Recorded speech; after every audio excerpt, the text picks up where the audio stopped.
You are listening to the Horse Radio Network, part of the Equine Network family. What a beautiful day for horses in the morning. You are listening to the #1 horse podcast in the world. Here's your entertaining look at the horse world and the people in it.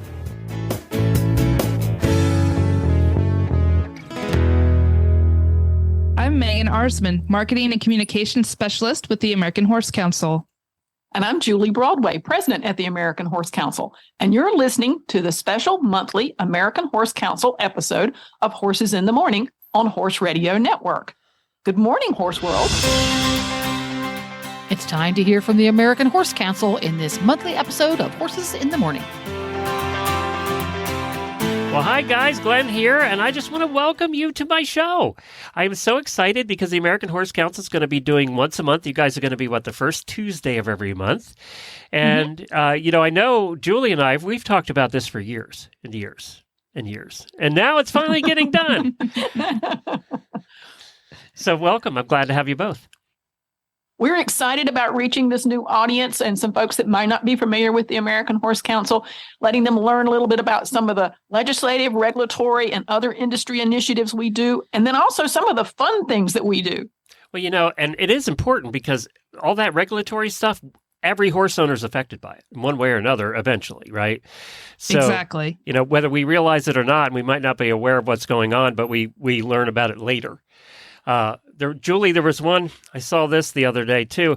There was one in South Carolina. The council in South Carolina was trying to help save the horse industry in South Carolina.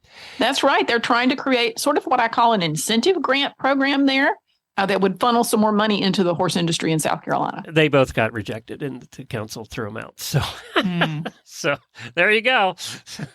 That's what you deal with every day, right? That's right. And they run the gamut. I mean, right now, California's taking a look at some legislation that has to do with the riding on the trails. And then you've got things like that, what you gave in South Carolina. So it's all over the board. Well, and that's what you guys do, right, at the American Horse Council? That's right. We really monitor federal legislative and regulatory issues, but things usually start at a grassroots level. So that means we're out there creating advocates and people who are listening at the local level or at the state level for things that might bubble up. We often say that people are out there, whether they're environmentalists or animal activists or whatever, looking for a soft target. They're looking for a small little place to get a foothold. So they might try with a zoning board in a small community, see if they can get something to happen. And if they get it done there, then that just helps create model language to roll it out across the country. So it's really important that not only we at the American Horse Council, but everybody in the horse industry keep their ear to the ground and kind of keep up with what's going on. So we can turn things around when we think there's unintended consequences, or we can lean in when there's something that's going to really benefit the industry. And Megan, what are there state horse councils, like baby horse councils in every state, or? Yes, they're not in every state. In fact, I believe there's 26 states that have their own state horse council, which is wonderful. And we're trying to always expand that and get more states involved in having their own horse council. But surprisingly, the top three states in terms of horse population in the United States, they don't have a state horse council themselves. So, and those states are Florida, Texas, and California. Wow. That's funny, isn't it? Yeah, it is. When Julie told me that, I was really kind of shocked about it. But when you think about it, there are so many different entities within those three states that control the horse industry in their different ways. And, sometimes it's a matter of too many cooks in the kitchen, or sometimes just not enough organization, especially with as large a states as those three states are, whether you're talking about horses or acreage. Well, I live in Florida. Nothing surprises me coming out of here. So I'm not. I lived in Lexington, Kentucky for a while too, and I know that the Kentucky Horse Council is they're really active horse council. Oh, they're extremely active and do a fantastic job, as does Maryland and North Carolina and Michigan We've got some really Kansas, some great state horse councils that are very, very engaged. But then some state horse councils don't have a lot of funding. And so they're run by volunteers, which makes it more challenging for them to be as active as they'd like to be. Well, maybe over the next, year of doing this episode, we can meet some of them too, so that maybe people can find out who their local horse councils are as well. So what will you be doing on these episodes once a month?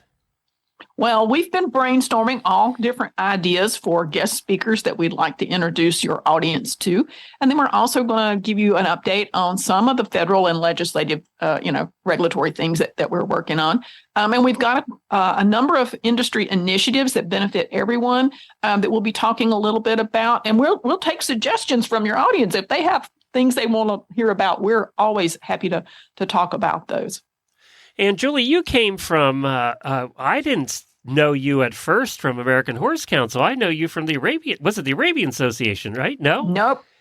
I was at the American Morgan Horse Association. The Morgan Horse. That's right. Yeah. Sorry, I got that wrong. No, that's okay. I was that there was a while ago. About 10 years. Yeah, it's been a little while. Yeah. But we interviewed you first from there, and that's probably 10, 12 years ago. Oh, yeah. I came to the American Horse Council in 2016. I can't believe it's been that long right now. But before that, 10 years at the Morgan Horse Association, which was great. Morgan horses are my passion. That's what I grew up, the breed that I grew up with. And did you compete? I did. I had a stallion I stood at stud, and I had some brood mares, and I did trail riding, and then I did some competing. Well, I know you have to live near Washington, D.C. for your job now. Does that mean you have a Morgan out there on the plaza? Or No, that's a sad tale. Everywhere I've ever lived, I've been within, 30 minutes or so of the barn, got to ride at least once or twice a week. And I came to D.C., and in D.C., they have a lot of eventing and a lot of hunter jumpers and a lot of dressage, but not so much of the what I call the trotting breeds are here. You're not going to get a lot of those there. Yeah. Well, and Megan, we've talked to you over the years for many different things, I think. Oh, yeah. Yeah. Just remind everybody of one or two of them. Well, let's see. I one of the most was talking about how corgis can actually do agility. That's and how right. We did corgi agility with you. That's right. The corgi agility, and which has to be the cutest damn thing ever. Julie has my back on that because she's got corgis of her own at home. Wow. So that was one of the things that we talked about, and then of course talking about fractional ownership and racehorses and ownership groups and all. That was one of the conversations we had. But yeah, I've known you since you started Horses in the Morning in the Horse Radio Network when I was at the Horse Your Guide to Equine Healthcare. So it's pretty crazy. We were just little toddlers, barely able to speak then. Yeah, that is true. Well, maybe you were. I was old then. So, well, I'm so excited to have you guys be part of Horses in the Morning once a month, and I'm looking forward to hearing what you chat about and hearing all of your guests. But what do you say we get today's show started? Sounds good. So coming up on this first episode is an introduction to dude ranches and our good friend Russell True at the White Stallion Ranch in Arizona. So really excited about having Russell with us today. I had the opportunity to meet Russell back in 2020 when he was part of a panel discussion that we had for our conference.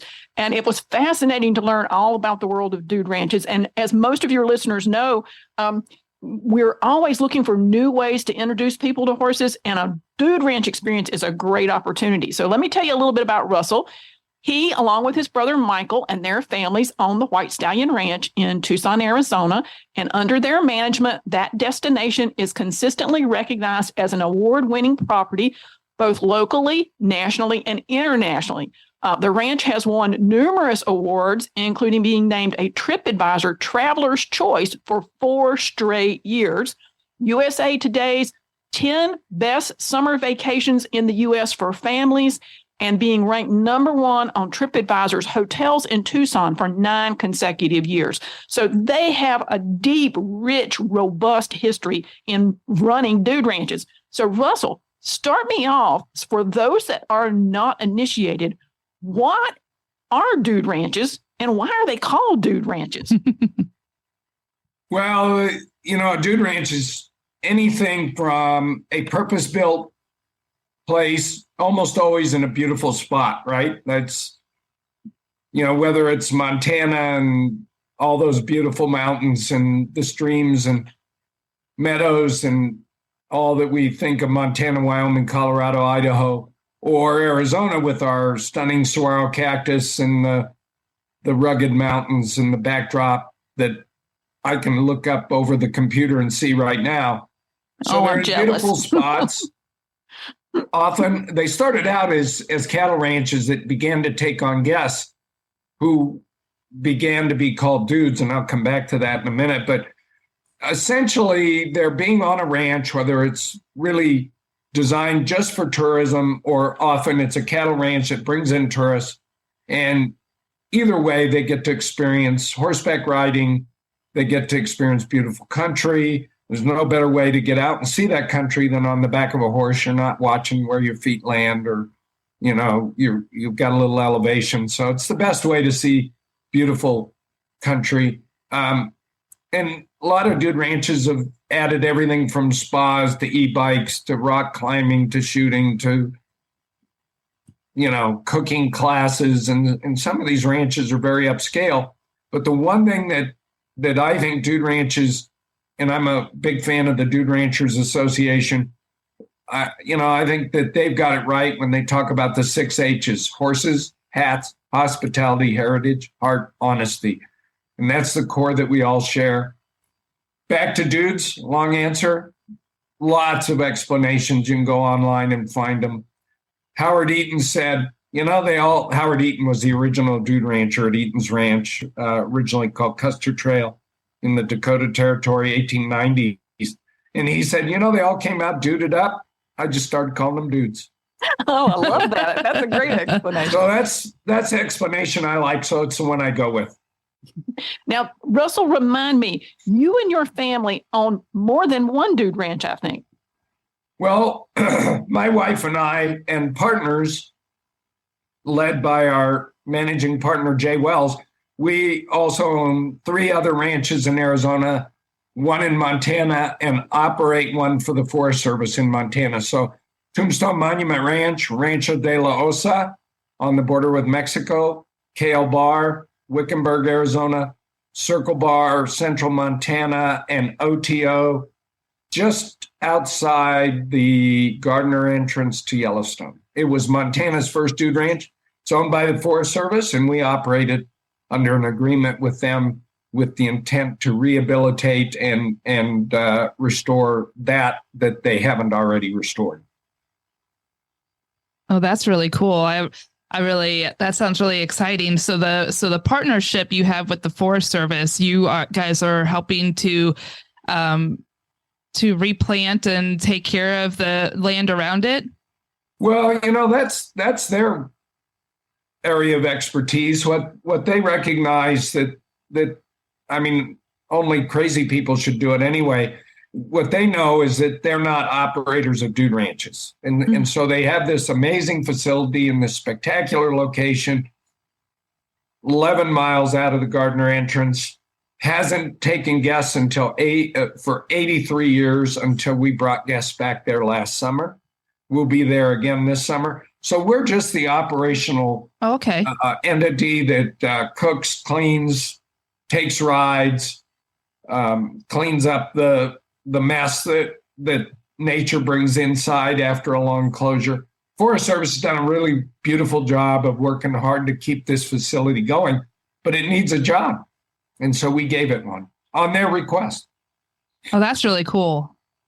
So Russell, tell me, I'm guessing the listeners are saying, can anybody have a horseback riding experience on a dude ranch? Is it any skill level? You guys will get even the novice of novices on and show them how to do what needs to be done? Oh, absolutely. I'm answering that in a general sense. There's ranches that a novice shouldn't go to. And that ranch is going to be very quick to make that clear to the novice or somebody maybe with some physical limitations. So if you're going to rural somewhere in the West and it's a cattle ranch, and you're kind of expected to be out there riding with the owners and wranglers for 6, 7, 8 hours, chasing cows and fixing fence. That's not a novice appropriate experience. And they don't want you and you don't want it. So they're going to make sure you don't come. But places like White Stallion, which is more of a mainstream ranch where we do slow rides, fast rides, all day rides, team penning with the cattle, team sorting, we have an experience for almost everybody. And we have big horses for people that don't weigh 180 pounds. And we have an hour slow ride that stays reasonably flat. So even people with some pretty serious physical limitations, blindness, partial paralysis, on and on and on, have been able to get out and experience it. And, I quote somebody once who said, getting on a horse makes you bionic. I like that. I like that too. So I come and I want to ride. My husband comes and he doesn't want to ride. What are the options for him? What kind of experiences can he have while I'm off getting my horse fix? Well, and that's a classic scenario, right? The women and horses, they're a match. And sometimes men are in, sometimes they're not. Some ranches like ours, all of our ranches, except OTO, and OTO has tours to Yellowstone and whitewater rafting. So I guess I'd say all of our ranches have other experiences. Some have fishing, some have e-bikes, some have rock climbing, all have shooting, archery. Most dude ranches have something for everybody. And, a lot of these northern ranches have these streams and ponds and lakes. And so they have some pretty spectacular, sometimes private fishing. A lot of guys like to fish. Who doesn't like to fly fish? And, UTVs, bikes, Jeeps, hikes. And, I did old school dude ranching for the first time in a long time at OTO, and it was basically riding, eating, sleeping. People loved it. Takes everybody's blood pressure down. It's the experience dude ranching began offering. And I would assume that, especially with the increased popularity of Yellowstone and its different spinoffs, that there's probably been a big growth in people wanting to get that cowboy experience and maybe find their own Rip or their own Beth, probably. Yeah, we got a cutout of Rip somebody brought. So they take pictures with Rip here. I like Yellowstone a lot. I love Yellowstone. I also like it because it brings the modern West into God knows how many homes. Right. It's not all a positive. People ask me about it all the time because it's a phenomenon, right? And so my pat answer that I've given hundreds of times is Yellowstone is absurdity wrapped in reality. And what I mean by that is, honestly, we don't take people to the train station and we don't have these bombings and AK-47 gun battles. But, a lot of what Kevin Costner or Beth or Rip or Lloyd, a lot of that Taylor Sheridan writing, it's spectacular. And I'm not a person who would typically say this. It's almost poetic. And it speaks to us, the Western rural people, because we feel it speaks for us. Yeah, it definitely, it shines a spotlight on a lot of different issues and a lot of different things that you guys have to deal with as ranchers, not dude ranchers, but as ranchers, and the battle for land and the rising prices and declining money back and everything. So I am a fan and all, and I do think it does a lot of good. But then, of course, then there's the whole so they round up all the horses or all the cattle with the helicopter, and it's like, nah, not really. Some of those things. So I'm sure it kind of helps you guys a little bit in different ways. I wondered, I feel like dude ranches are an important part of, just like how Yellowstone is, but dude ranches are also an important part of helping to continue increasing the outreach of the equine industry. And would you say that dude ranches are important to the preservation of the American West and the horse industry? And if so, why do you feel that way? Well, my answer is an unequivocal yes to both aspects of your question. So I'm going to start by answering the dude ranch aspect of preserving the West. And I did a couple of books for Arcadia Publishing, Dude Ranching in Arizona, Dude Ranching in Wyoming. They're basically collections of historic photos of historic ranches in those two states. If I ever get a chance, I'll do some more. But in that journey of doing that, I wasn't surprised to find, but I had the fact confirmed that these ranches, let's go back to the very early days. The Eatons started 1892, first guest taken. OTO, turn of the century, late 1800s. The people who came to these ranches, they were the elite, the wealthy. This wasn't the working class. You know, you didn't come out in a jet. You had to take a train ride. You had to possibly get on a horse or a stage or a wagon to get out to these rural locations. So they stayed a long time. They had money. They had resources. They had the time to give up maybe a month or two or three. But some of them just fell in love with the West. And they came out and they became important parts of Sheridan, Wyoming, where Eatons moved their ranch, or Cody, Wyoming. There's huge wealth in Cody, and the development and the museums and the just the involvement of Eastern educated money was, I think it's hard to underestimate the impact dude ranching had. I mean, they were the West's first destination vacation, period. And so that continues. My dad used to say, you know, my biggest loss of guests is to people who move here. I was just going to ask if there has been a decrease in the number of dude ranches, or if there's been an increase, especially because of such influences like Yellowstone. It's a decrease. Lots of reasons. If you're in a Tucson area where we've gone from 127 dude ranches, we were the dude ranch capital of the world, to 2. A lot of that, the dominant reason for that is growth of Tucson development. They just paved over them or turned them into resorts. Dude ranches are economically challenging. Smaller is even more. They have high fixed costs. Economic hard times have a huge impact because they can't adjust like some. The other issue is just sometimes families, you know, these aren't corporate owned. So, you know, the kids go, man, mom and dad, I'll tell you right here and now, my parents worked themselves to death, literally, and shortened their lives working so hard. I work hard, but I'm not going to shorten my life doing it. So those kids are gone and the ranches sell and they become something else.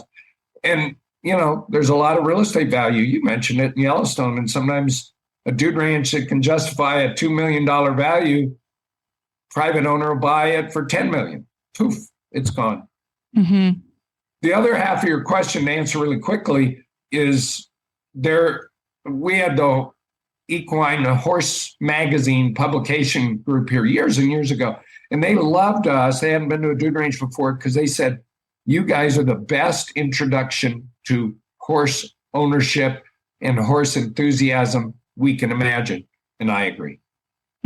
That's great. What should be the criteria, Russell, that people use when they're trying to evaluate what's a good fit for them as far as a dude ranch? How can they find the right one for them?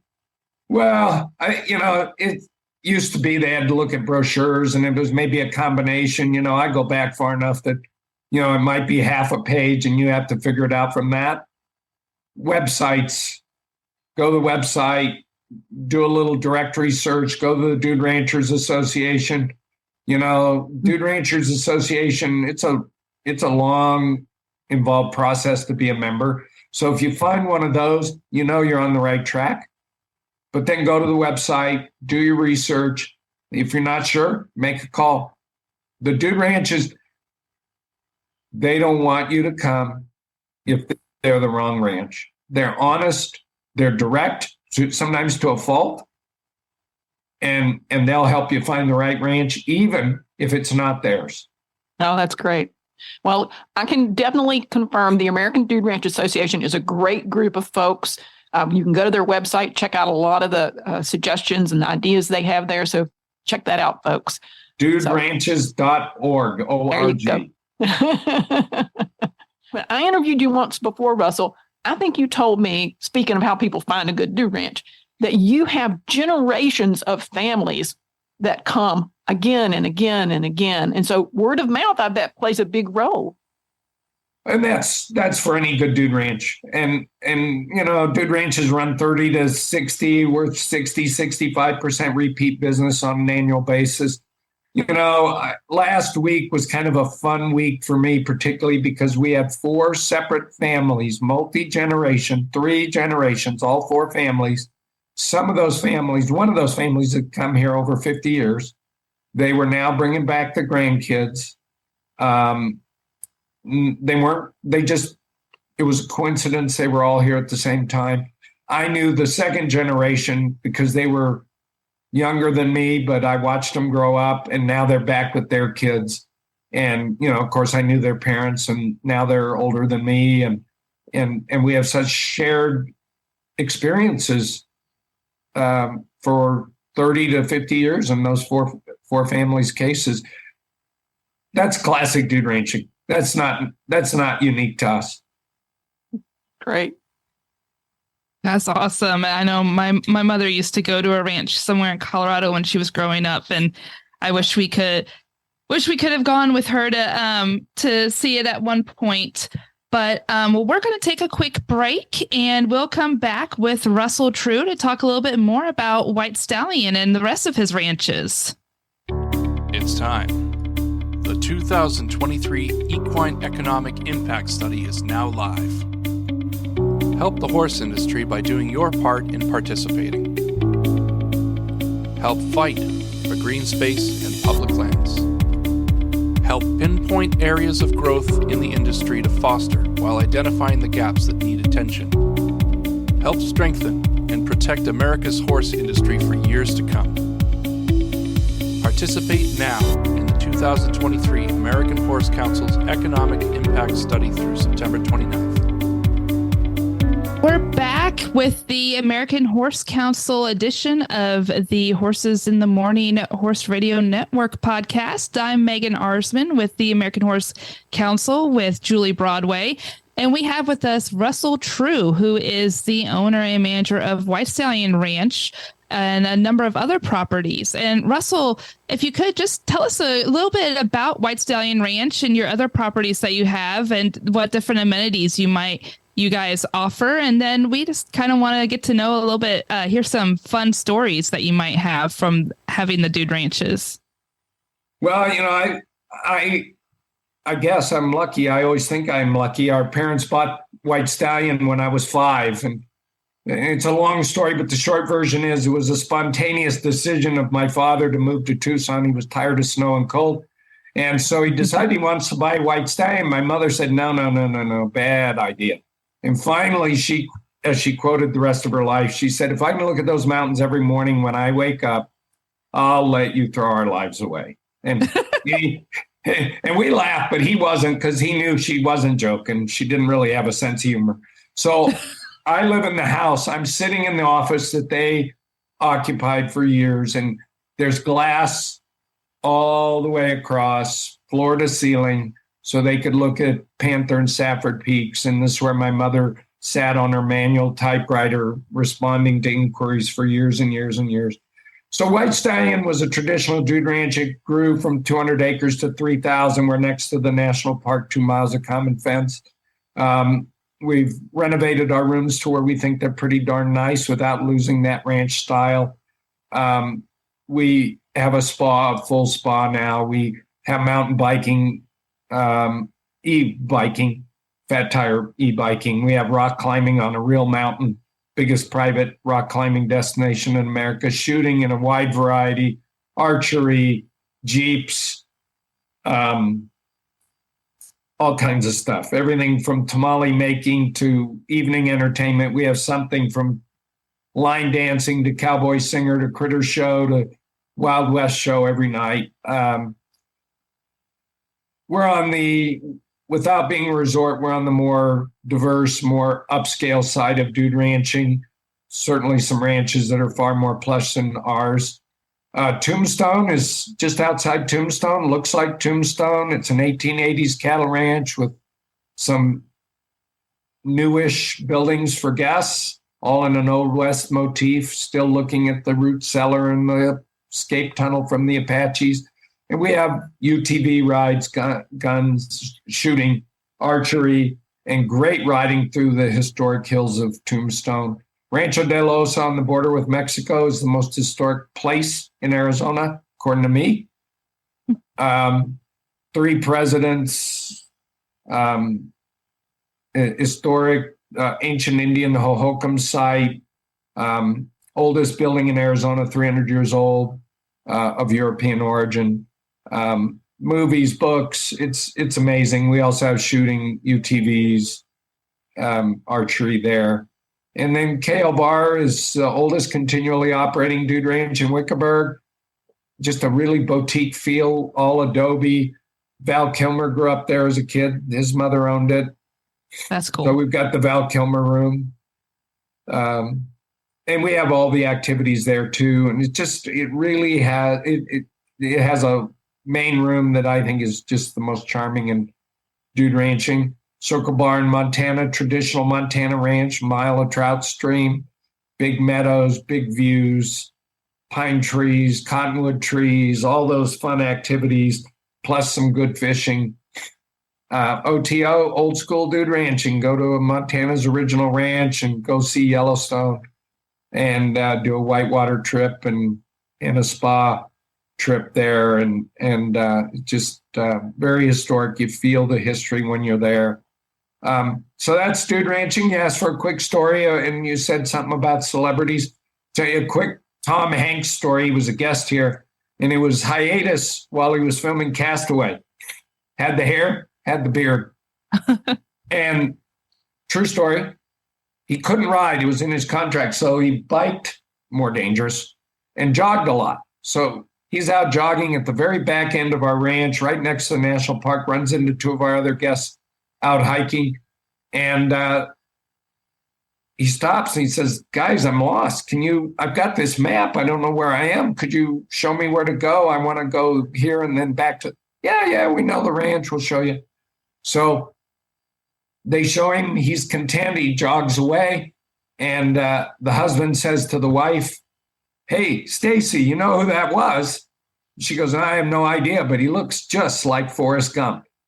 And he said, honey, that was Forrest Gump.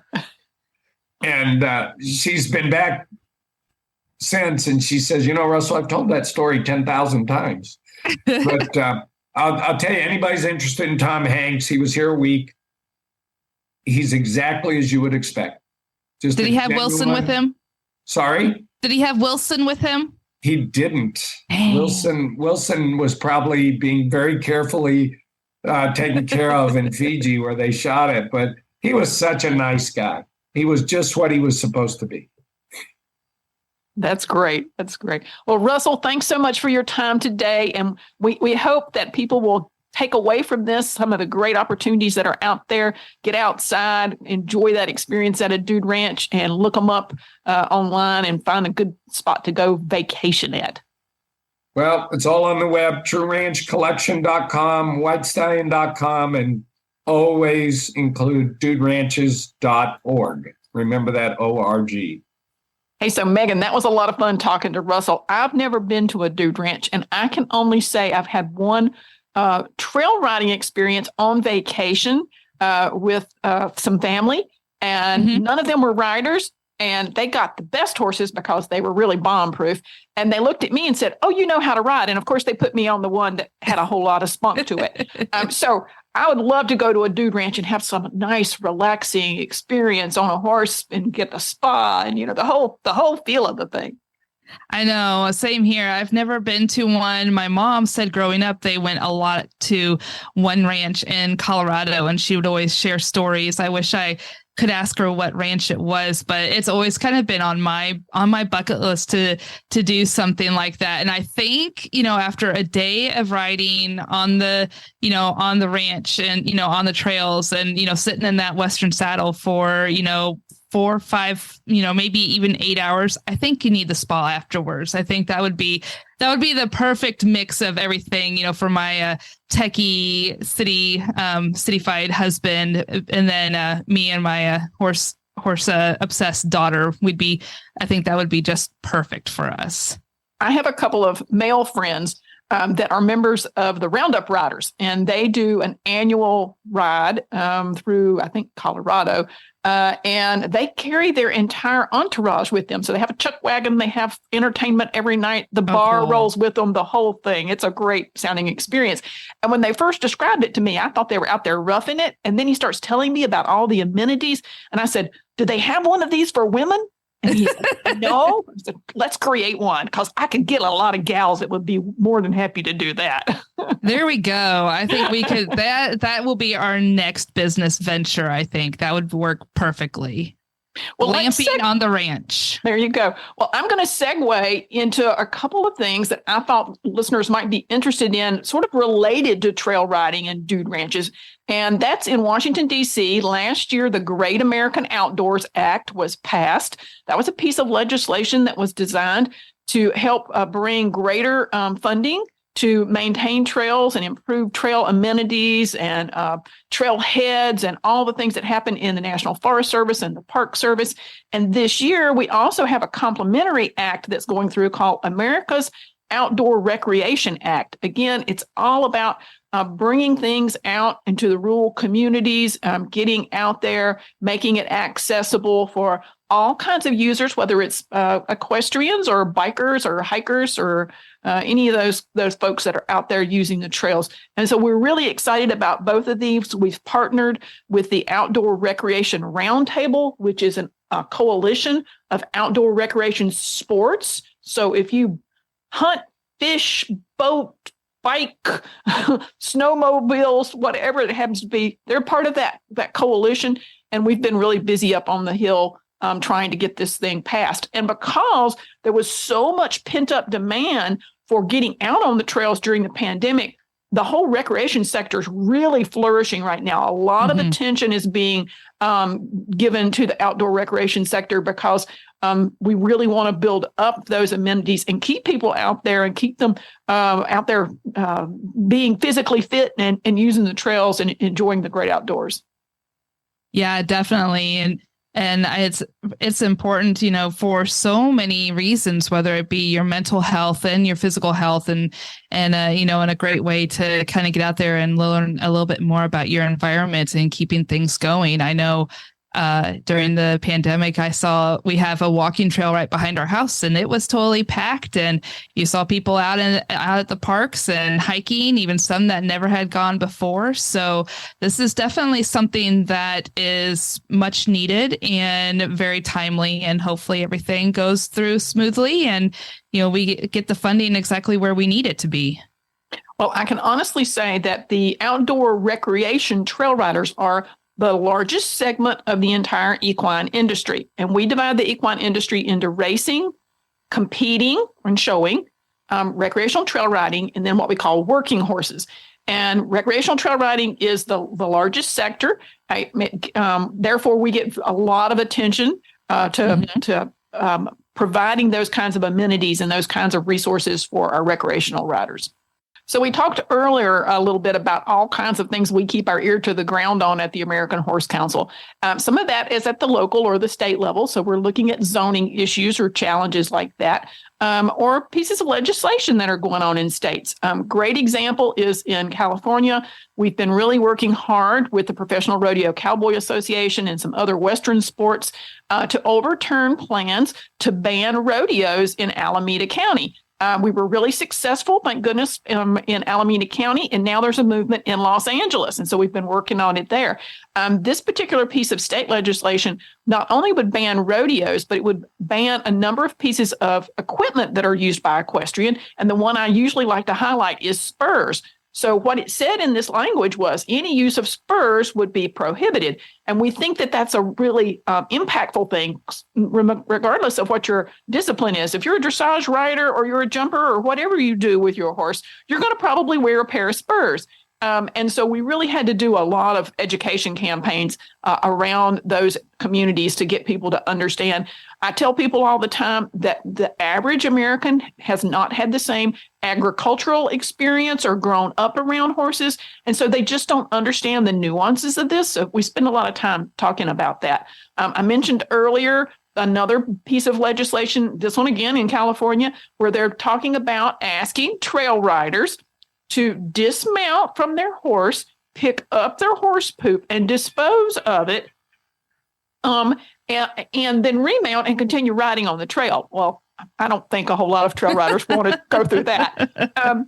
Or the option that they offered was your horse could wear a tail bag. And we don't really want, as most equestrians really don't want to do that. So we're really in discussions with them talking about what's the true issue here? Is it because the hikers and the bikers are concerned about the horse poop that's on the trail itself? What are the concerns? So we're trying to get to the root of that one. So we've got a bunch of issues like that. And I've just picked two in California, but just about every state's got a couple, Megan, out there that we're working on. Exactly. And that's why it's so important that horse owners and even those that are enthusiasts, maybe you don't have a horse right now, or you're just taking lessons, or you volunteer, or you just love the horse. It's very important to keep your ear to the ground and be involved in your local government and what's going on in your city, your county, and in your state, because a lot of these things that we talk about and we work on for the American Horse Council in DC are something that maybe has started on a lower level in the cities and counties and in the states. So it's really important that we get the word out. And I think it's great that we are so active in the things that are happening in California, especially since they are our number 2 state for horse population. Yet, once again, as we said, they don't have a state horse council. So I think it's really important to kind of explain how, since they don't have a state horse council, how are we helping out in those respects? And how can other states, if they have questions or they have issues that maybe we need to know about, how does the American Horse Council help with that, Julie? So in states where we don't have a state horse council, we're really lucky that we have a lot of good contacts. So in California, we cast a big net. We include everybody who's part of the industry out there and just try to get them mobilized and to help. We really turn to them to say it may not affect racing, California thoroughbred breeders and owners, but it does affect our industry in sort of a negative way. So we need you to come on board and help us with campaigning about the issue with the rodeo ban or whatever it happens to be. So we just turned all kinds of allies out there. We also turned to other groups, whether it's Backcountry Horsemen of America or Farm Bureau, or other allies that we have that are operating in those states. A lot of breed associations have chapters in states. So I might call them the California Quarter Horse Association or somebody like that to try to help us with some of those things. Even though they don't have a state horse council, we can still kind of mobilize a coalition when we need to.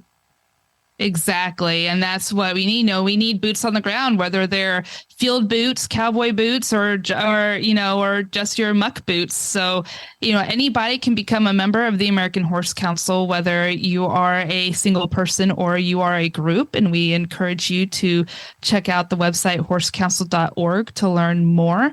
And we just, make sure you kind of keep your ear to the ground and and all. We talk about there's silly laws all the time that might have been enacted a long time ago and are still kind of active now. And it seems to me that the law in California, them talking about us picking up our horses' manure, is definitely going to be one of those that hopefully we are able to chuckle about in the future when it's not really a real law and and everything. Because I can't imagine having to get down constantly and doing that. I pick up my dog's poop when we walk, but I can't imagine having to do that every time. They don't make poop bags that big for horses, that's for sure.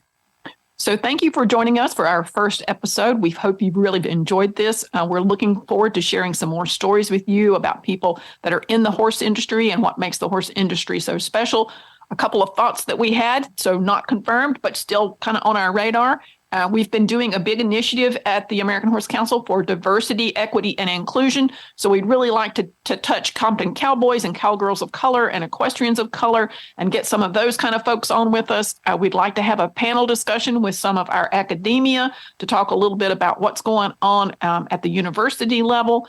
We're struggling with a shortage of veterinarians, if you hadn't heard. So we really want to spend a little time talking about what are some of the things that the industry is doing to kind of stand up programs to encourage people to go to veterinary school, stay in the veterinary practice, that kind of thing.